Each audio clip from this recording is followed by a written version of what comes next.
በጭፍን ሳልደግፍና በጭፍን ሳልቃወም ህዝባችን የሚገረፍበትን አለንጋ ያየሁ ድምጼን ሳላጠፋ የመንግስት አሰራሮችን ያለማወላወል ስተች እንዲሁም ለሀገሬ ይጠቅማል ያልኩትን ሐሳብ ሰነዝር ቆይቻለሁ።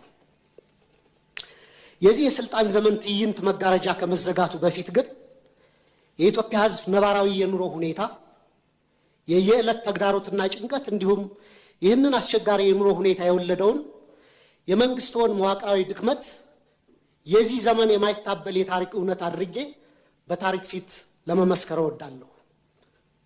ይህንንም ለማድረግ ማጠቃለያ አስተያየቴና ጥያቄ እንደሚከተለው አቀርባለሁ። 1. የ5 ዓመቱ የኢትዮጵያውያን ተግዳሮቶች። ክቡር ጠቅላይ ሚኒስትር ላለፉት 5 ዓመታት የኢትዮጵያ ህዝብ የከፈለው ዋጋ እጅግ የበዛና ከባድ ነው። እርስዎ ስልጣን ላይ ሲቀመጡ የገቡት የሰላምና የብልጽግና ቃል ኪዳን ነበር። በተግባር ግን ያየነው ተገላቢጦሹን ነው። የሰሜን ኢትዮጵያ ጦርነት ያስከተለው አስከፊ ሰብአዊ ውድመትና ጠባሳ ሳይሽር ዛሬም በአማራ፣ በኦሮሚያ፣ በጋምቤላ፣ በቤንሻንጉል ጉሙዝና በሌሎችም አካባቢዎች የሚታዩት ቀጣይነት ያላቸው ግጭቶችና ጦርነቶች፣ ብሔርና ሃይማኖት ተኮር ጥቃቶች፣ እገታዎችና አለመረጋጋቶች የዜጎችን የመኖር መብት ነፍገዋል። በቅርቡም ከትግራይና ከኤርትራ ኃይሎች ጋር የሌላ ጦርነት ስጋት አሳሳቢ ደረጃ ላይ ደርሷል። በፖለቲካው መስክም የፖለቲካ ምህዳሩ መጥበብ፣ የሀገራዊ ተቃርኖች መስፋት ወይም ፖለቲካል ፖላራይዜሽን፣ የነጻ ሲቪል ማህበራት መኮስመን፣ በጋዜጠኞችና በሚዲያዎች ላይ እገዳዎችና እክሎች ዜጎች አማራጭ ድምፅ እንዳሰሙ አፍነዋቸዋል። በርካታ የፖለቲካ እስረኞችም ህገ መንግስታዊ የፍትህ ዋስትና ተነፍገው ይገኛሉ። ይህ አጠቃላይ የሰላም የጸጥታና የፖለቲካ ውድቀት የፓርቲው የተሳሳተ ፖለቲካዊ ፍልስፍናና ብሔራዊ አንድነትን በተግባር ማምጣት ያቃተው የመደመር ትረካ መዋቅራዊ ስብራት ውጤት ነው። 2. ስልታዊና መዋቅራዊ ስህተቶች። መንግስት የችግሮቹን ስራ መሰረት ትቶ ምልክቶችን ብቻ የመቀጥቀጥና በቁጥር ጨዋታ ህዝብን የማደናገር አካሄድ እየተከተለ ነው። በተላከልን የመንግስት አፈጻጸም ሪፖርት ላይ የሀገሪቱ ኢኮኖሚ በ2018 በጀት ዓመት 10.2 እንደሚያድግ፣ የግብር ገቢ 1.5 ትሪሊዮን ብር መድረሱን፣ የሸቀጦች የወጪ ንግድ 11 ቢሊዮን ዶላር ማስገኘቱንና የውጭ ሐዋላ ፍሰት 7.7 ቢሊዮን ዶላር መድረሱ ተገልጿል። ነገር ግን እነዚህ የቁጥር ስኬቶች የዜጎች የኑሮ እውነታ ፍጹም አይወክሉም። እንዲያውም መሬት ላይ ካለው እውነታ ጋር በጽኑ ይጋጫሉ። ምክንያቱም አንደኛ የኑሮ ውድነትና የዋጋ ግሽበት ከገቢያችን ጋር አልተመጣጠነም። ሪፖርቱ እስከ ግንቦት 2018 ዓ.ም አጠቃላይ የዋጋ ግሽበት 13.4፣ የምግብ የዋጋ ግሽበት ደግሞ 15% ደርሷል ይላል። ይህን ግሽበት ለመደጎም መንግስት 379 ቢሊዮን ብር ማውጣቱ ቢገለጽም በተግባር ግን ባለፉት ዓመታት የተተገበረው የማክሮ ኢኮኖሚ ማሻሻያ ዝቅተኛውን የማህበረሰብ ክፍል ለከፋ ድህነት በዳረገበት ሁኔታ ላይ እንገኛለን። ማሻሻያውን ተከትሎ የመጣው ሰማይ የነካ የዋጋ ግሽበት በሚሊዮኖች የሚቆጠሩ ዜጎችን የመግዛት አቅም ሙሉ በሙሉ አሳጥቷል። ይህንንም ተከትሎ ቋሚ ደሞዝ የሚከፈላቸው የመንግስትና የግል ድርጅቶች ሰራተኞች፣ ዝቅተኛ ገቢ ያላቸው የከተማ ነዋሪዎች፣ አነስተኛ ነጋዴዎች፣ አነስተኛ ይዞታ ያላቸው አርሶ አደሮችና አርብቶ አደሮች ወገኖቻችን በስውር ረሃብ ውስጥ ወድቀዋል። የቤት ኪራይ ከአብዛኛው ዜጎቻችን ወርሃዊ ገቢ በላይ ሆኗል። በአሁኑ ወቅት በሀገራችን መካከለኛ የሚባል የህብረተሰብ መደብ ጠፍቶ ጥቂት እጅግ የበለጸጉና አብዛኛው በድህነት የሚማቀቅ 2 መደቦች ሆነዋል። ሌላው የተደበቀ የሀገር ውስጥ ዕዳ መኖሩ በሪፖርቱ መረጃ መንግስት በበጀት ዓመቱ 1.13 ትሪሊዮን ብር ብድር መልቀቁንና 91% የሚሆነውም ለግሉ ዘርፍ የተሰጠ ነው ይላል። ክቡራን የብሔራዊ ባንክ ገዥና የፋይናንስ ሚኒስትርን በተደጋጋሚ ላለፉት ዓመታት መንግስት አንድም ሳንቲም የንግድ ብድር ኮመርሻል ሎን አልተበደረም እያሉ ይናገራሉ። ይህ የውጭ ንግድ ብድርን ብቻ ነጥሎ በማየት እውነታውን የማደብዘዝ አካሄድ ነው። መንግስቶ በግምጃ ቤት ሰነድ እና በአገር ውስጥ የዕዳ ዋስትናዎች አማካኝነት ከሀገር ውስጥ ባንኮችና ተቋማት በቢሊዮኖች የሚቆጠር ብር እየተበደረ መሆኑንና ይህም የሀገር ውስጥ የዕዳ ሸክምን በከፍተኛ ደረጃ እንዳናረው እና የግሉን ዘርፍ ብድር እንዳጣበበው ለምን ተደበቀ? በየጊዜው በዚሁ ፓርላማ የምናጸድቃቸው በቢሊዮኖች ዶላሮች የሚቆጠሩ የእርዳታ ብድሮች ኮንሴሽናል ሎንስ ለምን በሪፖርቱ አይካተቱ? የዕዳው ምንጭና አይነት መለወጡ ዕዳው መኖሩን ያስቀራል ወይ? ሪፖርቱ አሁንም ድረስ ከግል ዩሮ ቦንድ ባለቤቶች ጋር ያለው ድርድር ስላልተቋጨ ሀገሪቱ በከፍተኛ የዕዳ ቀውስ ውስጥ ያለች ወይም ዴት ዲስትረስ መሆኗንም ይሸሽጋል። በእርግጥ ይህን ጥያቄ ካስገባሁት በኋላ አዲስ ዴቨሎፕመንት እንዳለ በሚዲያዎች ተገልጿል። ሌላው የትምህርትና የማህበራዊ ዘርፍ መውደቅ አለ።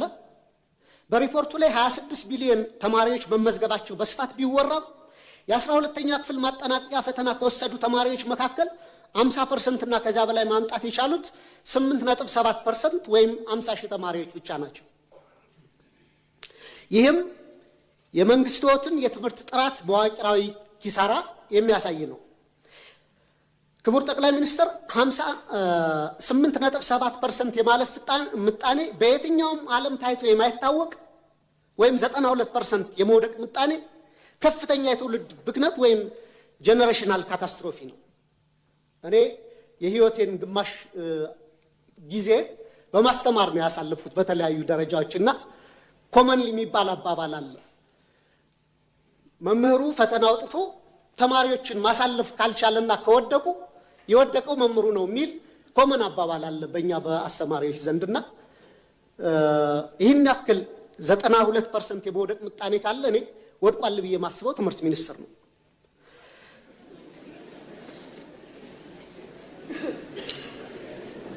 በዚህ ሁሉ ተስፋ አስቆራጭ ሂደት ውስጥ አልፈው ለሚመረቁ ወጣቶችም የሥራ ዕድል የለም። ይባስ ብሎም ወደ 7 ሚሊዮን የሚደርሱ ተማሪዎች አሁንም ድረስ ከትምህርት ገበታቸው ተገልለው ይገኛሉ። ይህ 7 ሚሊዮን አሃዝ ከ20 በላይ የአፍሪካ ሀገራት እያንዳንዳቸው ካላቸው አጠቃላይ የህዝብ ቁጥር በላይ መሆኑንም ልብ ይሏል። ሌላው የሰብአዊ ቀውሶች ትኩረት አለመሰጠቱ ነው። መንግስቱ የመረጃ ማጥራት ስራ ሰርቻለሁ በሚል ሰበብ የሰብአዊ ድጋፍ ፈላጊዎች ቁጥር ከ27 ሚሊዮን ወደ 2.3 ሚሊዮን ወርዷል ይላል። ነገር ግን መሬት ላይ በጦርነትና በድርቅ ምክንያት የተፈናቀሉ የዕለት ደራሽ እርዳታ ያጡ ለቤተሰቦቻቸው ፍጆታ በቂ ምርት የማያመርቱ በሚሊዮን የሚቆጠሩ ዜጎች እያሉን ይህንን ቁጥር ወደ 2.3 ሚሊዮን ዝቅ አድርጎ ማቅረብ ፖለቲካዊ ቁጥር ማሳመር እንጂ የዜጎችን ነባራዊ ህይወት በተጨባጭ የሚያሳይ አይመስለኝም። እንደ WFP ፋኦ ፋሚሊ ኢርሊ ዋርኒንግ ኔትወርክ የሚያስቀምጡት ዝቅተኛ ግምት ከ15.8 እስከ 21.4 ሚሊዮን ኢትዮጵያ ከፍተኛ የምግብ እጥረት ውስጥ እንደሚገኙ ነው። መንግስታዊ ካልከሩ ድርጅቶች ጋር በተያያዘም የእርዳታ እህል አቅርቦት እንዳያከፋፍሉ በመንግስት መከልከላቸውና ወደ ጥሬ ገንዘብ ድጋፍ ወይም ካሽ ትራንስፈር እንዲያተኩሩ ብቻ መገደዳቸው ተገልጿል።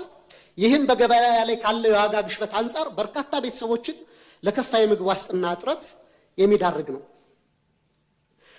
የዓለም አቀፍ የገንዘብ ድርጅት እና የዓለም ባንክ በርካታ ገንዘብ ዶላር ወደ ኢትዮጵያ ኢኮኖሚ ኢንጀክት እያደረጉ ነው፣ ፓምፕ እያደረጉ ነው። ይህ መግባቱን ተከትሎ ደግሞ የመጣው ጊዜያዊ የማክሮ ኢኮኖሚ መረጋጋት ታይቷል። እሱ ጥሩ ነው። የፎሬን ከረንሲ ሪዘርቭ ማደጉ የማክሮ ኢኮኖሚ አመላካቾችም በተወሰነ ደረጃ መረጋጋት ማሳየታቸው መልካም ጅማሮ ቢሆንም የተገኘው ለውጥ የኢትዮጵያውያንን ህይወት በተግባር ካልቀየረ ዘላቂ ትርጉም አይኖረውም።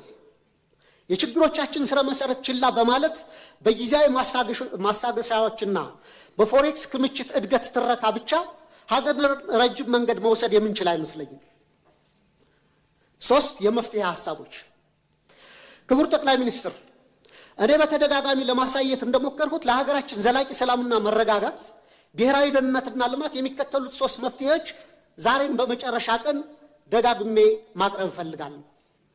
1 እውነተኛ ብሔራዊ ውይይትና የፖለቲካል መፍትሄ ፖለቲካል ሴትልመንት መድረስ አለብን። በብሔራዊ ምክክር አጀንዳ ማሰባሰብ ሂደት ከ200 ሺህ በላይ ዜጎች ተሳትፈውባታል የተባለለት ሂደት ሐምሌ 2008 ጀምሮ ሀገራዊ ምክክር ጉባኤው እንደሚካሄድ ተገልጿል። ይህንን አንደኛ ከመንግስት የፖለቲካ ተጽዕኖ ሙሉ በሙሉ ነፃ ማድረግ፣ ሁለተኛ አሁንም ተቻኩለን ሂደቱን ለመጨረስ ከምንሯሯጥ ይልቅ ሁሉንም የታጠቁና ያልታጠቁ የፖለቲካ ኃይሎችን ያካተተ እውነተኛ የምክክር ሂደት ማድረግ ያስፈልጋል ብዬ አስባለሁ። ሀገራችን እግር ከወርች አስረው የያዟትን የፖለቲካ ቅራኔዎች በዘላቂነት ለመፍታት ወደ ነፃና ፍትሃዊ የሽግግር ሂደት ትራንዚሽናል ጀስቲስ ሂደት ማምራትና ሁሉን አቀፍ ሀገራዊ እርቅ ማውረድ ብቸኛው መውጫ መንገዳችን ነው።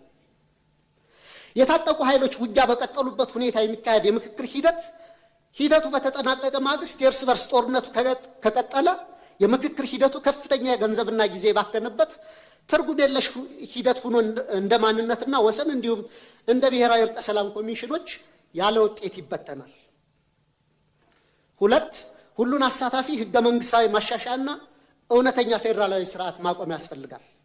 ሁሉም ዜጎች እኔ ነው የሚሉት ህገ መንግስት እንዲኖረን የህገ መንግስት ማሻሻያ ማድረግ፣ ውሳኔዎችን ከአንድ ማዕከል በኃይል ከመጫን በመውጣት የክልሎችን የራስን ዕድል በራስ የማስተዳደር መብት ሙሉ በሙሉ የሚያከብር ነገር ግን ሀገራችንን ከብሔር መከፋፈል ወይም ባልካናይዜሽን የሚያወጣና ሀገራዊ እድገትን የሚያሰፍን ሚዛናዊ የስልጣን ክፍፍል መፍጠር፣ የሀብት ክፍፍሉንና ፊዚካል ፌዴራሊዝሙን የፈጠሩት የሀብትና የልማት ኢፍትሐዊነትንም ማረም ያስፈልጋል። የሀገር ውስጥ የምርት መነቃቃትና ማህበራዊ ዋስትናንም ማጠናከር ይገባናል። ትኩረቱን በኮሪደር ልማት፣ በሎጆችና ሪዞርቶች ግንባታና በወንዝ ዳር በፓርኮች ግንባታ ላይ ያደረገውን አካሄድ ገታ በማድረግ ለሀገር ውስጥ መሰረታዊ አምራች ኢንዱስትሪዎች ክሪቲካል የሚባሉ ኢኮኖሚያችንን በደንብ ሊያነሱ የሚችሉ ብረት ማውጣትና ማቅለጥ፣ ሜታለርጂ፣ የማሽነሪ ኢንጂነሪንግ፣ የነዳጅ ማጣሪያ አሳውሳለሁ። የነዳጅና ማዳበሪያ ማጣሪያ ፕሮጀክቶች ከመጀመራቸው ከ6 ወር በፊት ክቡር ፋይናንስ ሚኒስትሩን ለምን እነዚህን ፕሮጀክቶች አናስብም እያልኩ እየጠየቁ ነበር እና ያኔ በጀቱ በጣም ከባድ ነው በእኛ አቅም አንችልም እየተባለ ነበርና አሁን የናቹራል ጋዝ ማውጣት ፕሮሰስ መጀመሩ በሱ ደስተኛ ነኝ። ግን ጎረቤት ሀገሮቻችን አሁንም ነዳጅ ያመርታሉ። ከነዚህ ሀገሮች ገዝተን አጣርተን ባይ ፕሮዳክቱንም የመጠቀም የሀገራችንን የነዳጅ ፍጆታ ከመሸፈን አልፈን ለጎረቤት ሀገሮች መላክ ስለምንችል በደርግ ጊዜ ተደርጎ ስለነበር አሁንም የነዳጅ ማጣሪያ እንዲታሰብበት፣ የማዳበሪያ ፋብሪካም ጠይቄ ነበር። የዩሪያው መጀመሩ በጎ ነው። የዳፕ ማዳበሪያ ፋብሪካ ማሰብ መጀመር አለብን። የፋርማሲውቲካል ኮምፕሌክስ፣ ምግብ፣ ዘይት፣ ቴክስታይል ወዘተ እነዚህ ፋብሪካዎች ላይ መስራት ያስፈልገናል። እንደ ባቡር፣ ሀገር አቋራጭ ፍጥነት መንገዶችና የኃይል ግንባታ፣ ለመስኖ መጠጥና ለተለያዩ አገልግሎቶች የሚውሉ መልቲፐርፐስ ግድቦች፣ ዘመናዊ ግብርና፣ የመኖሪያ ቤቶች ግንባታና ለምግብ ዋስትናና ለድሆች የሚሆን ጠንካራ ማህበራዊ የደህንነት መረብ መዘርጋትም በቀጣይ ሊታሰብበት ይገባል። በመጨረሻም ጥያቄ መንግስቱ ላለፉት 5 ዓመታት ሲከተለው የቆየውን የፖለቲካ ችግሮችን በኃይል ከመፍታት ወደ ሰለጠነ የፖለቲካ ድርድር በመሻገር ሀገራዊ አቅምን የበሉትን የትጥቅ ግጭቶች በዘላቂነት ለመቋጨት ሁሉንም የታጠቁ ኃይሎች የሚጋብዝበት እውነተኛና አካታች የፖለቲካ ድርድር ለማድረግ እንዲሁም የህዝቡን መሰረታዊ ህልውናና የኑሮ ዋስትና ለማረጋገጥ የሚወስዱት በተግባር የሚለካ ግልጽ የሰላም የጊዜ ሰሌዳ ለማዘጋጀት ያለውን ቁርጠኝነት ቢያብራሩልን። የኢትዮጵያ ህዝብ አዲሱ 2019 ዓ.ም በተግባር ላይ የሚችለው ተጨባጭ ተስፋ ምን እንደሆነም እንዲያስረዱ ጠይቃለሁ። በጣም አመሰግናለሁ።